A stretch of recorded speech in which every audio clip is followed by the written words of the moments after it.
For many people, the traditional image of girls' schools evokes thoughts of strict uniforms, impeccable manners, and the old saying that girls were made of sugar and spice and all things nice.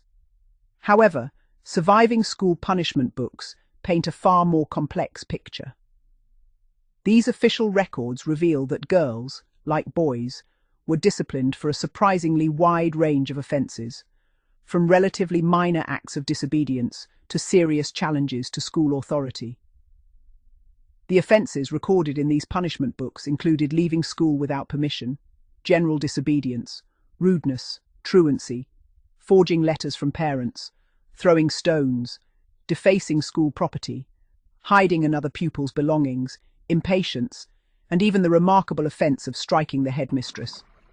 Viewed through modern eyes, the punishments often appear surprisingly restrained, considering the attitudes towards discipline that prevailed throughout much of the 20th century. Many former pupils who experience corporal punishment have remarked that several of these offences would almost certainly have attracted much harsher penalties in their own schools. Of course, it is difficult to judge individual cases solely from the brief entries found in punishment books. A single word such as impatience tells us very little about what actually occurred. Was it a simple refusal to follow instructions, persistent insolence, or behaviour that disrupted an entire lesson? Likewise, an entry recording general disobedience could encompass anything from refusing to complete work to openly defying a teacher. Some offences, however, clearly stood apart. Striking the headmistress was an exceptionally serious act in an era when respect for authority was expected without question.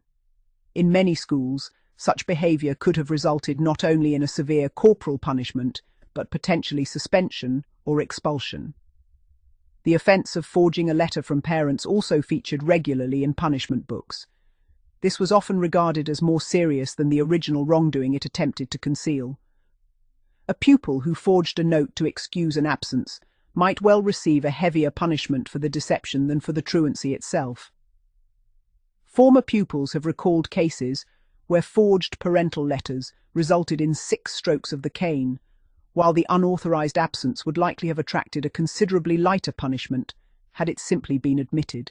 The historical value of punishment books. Original punishment books remain among the most important surviving records documenting the administration of corporal punishment in British schools. For researchers, historians, and former pupils alike, they provide a rare glimpse into how discipline was officially recorded and administered. Many former pupils have expressed an understandable interest in seeing the entries that relate to their own punishments. This presents a difficult dilemma. While an individual may wish to view their own record, the pages inevitably contain the names and details of numerous other pupils, raising understandable privacy concerns. Even where a person remembers the circumstances of their own punishment and those punished alongside them, access to the complete record is not always straightforward.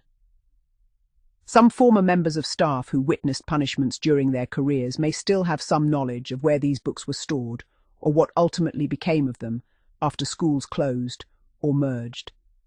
Unfortunately, many punishment books have since disappeared, while others remain in archives or private collections. Errors and omissions in official records.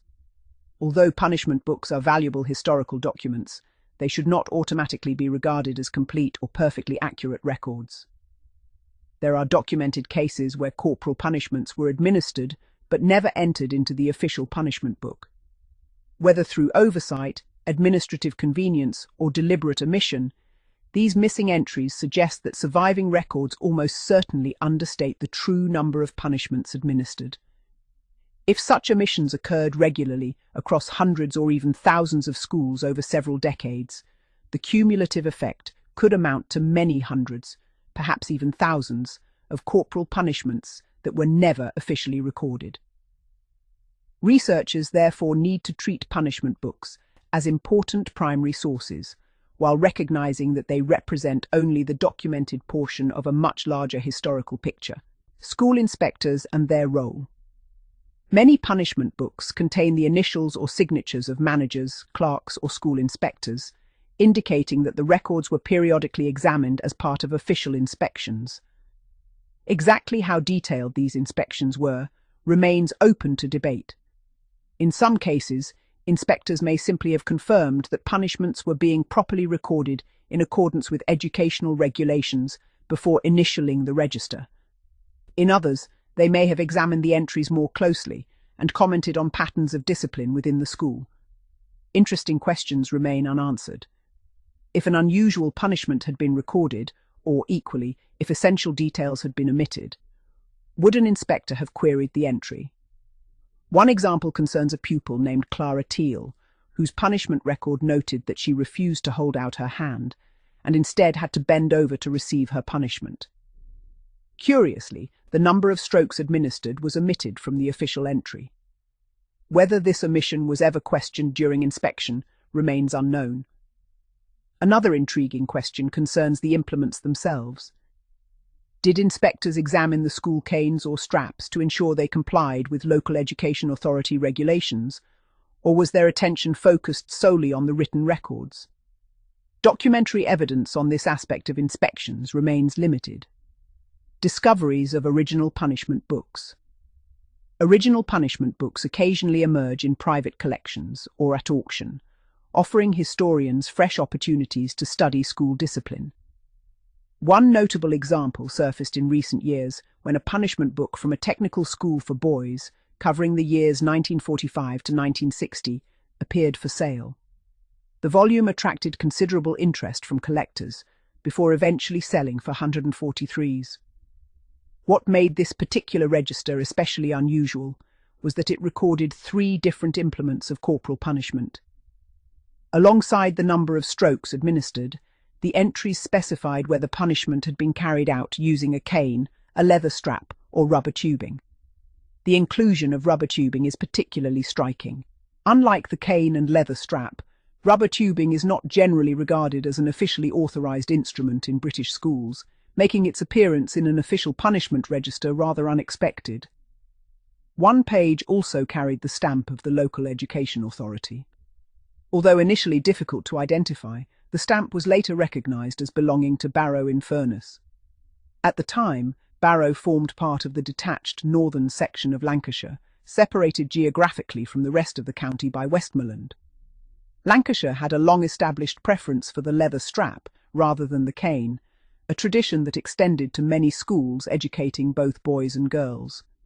Former pupils educated in Lancashire during the 1960s and 1970s have frequently recalled that the strap remained the standard instrument of corporal punishment long after many other parts of England had adopted the cane almost exclusively.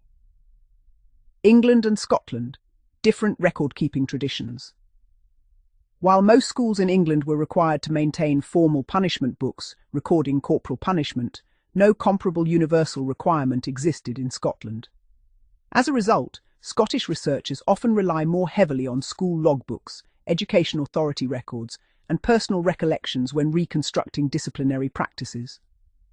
Ironically, despite England's more systematic record-keeping, the surviving punishment books should not be regarded as complete statistical records.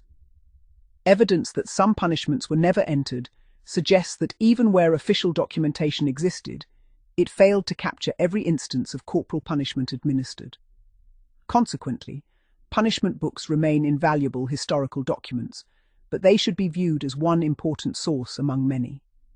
Combined with inspection reports, school logbooks, archival records, and the recollections of former pupils and teachers, they help build a richer and more accurate picture of how discipline operated in British schools during the era when corporal punishment formed an accepted part of education.